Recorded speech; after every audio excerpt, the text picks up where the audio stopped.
সবাইকে প্রথমে জানিয়ে রাখি শুভ নববর্ষ। তো আজকে ব্লগ এখানেই স্টার্ট হচ্ছে। তো আজকে হচ্ছে শুভ নববর্ষ 14ই এপ্রিল সানডে। তো প্রথমেই আমরা কালকে কিছু মাছ ধরে ক্লিপস দেখাবো, যে এইগুলো দেখে তোমরা একটু মজা পাবে। এইগুলো প্রথমে আর কি একটু এন্টারটেনমেন্ট করবো ব্লগের মধ্যে। তারপরে আমাদের যত রকমের শুভ নববর্ষের জামা কাপড় আমি নতুন যেটা পরেছি সেইগুলো দেখাবো। সো গাইস, হলুদ বাটা হয়েছে, হলুদ বাটা।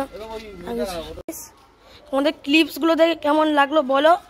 আর মাছগুলো যেগুলো টোটাল মাছের যে ওয়েট হয়েছে সেগুলো হচ্ছে 23.5 কেজি, মানে 23.5 কেজি। এইদিকে দেখো আরেকটা ব্লগার ব্লগ করছে,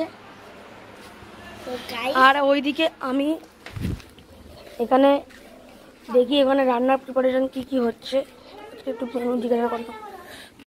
হ্যালো গাইস, ভালো আছিস সবাই? হ্যাঁ ভালো আছে।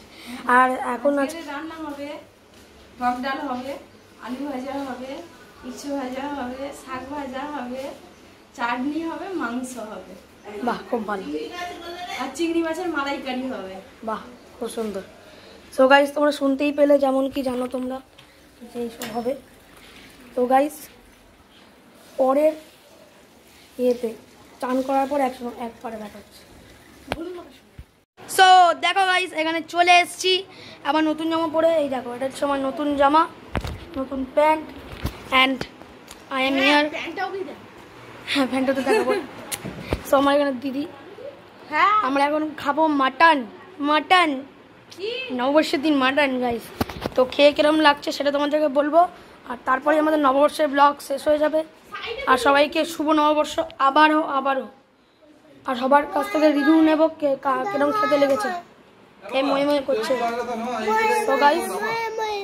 সো গাইস চলো, আবার খাওয়ার সময় দেখা হচ্ছে। বন্ধ কর।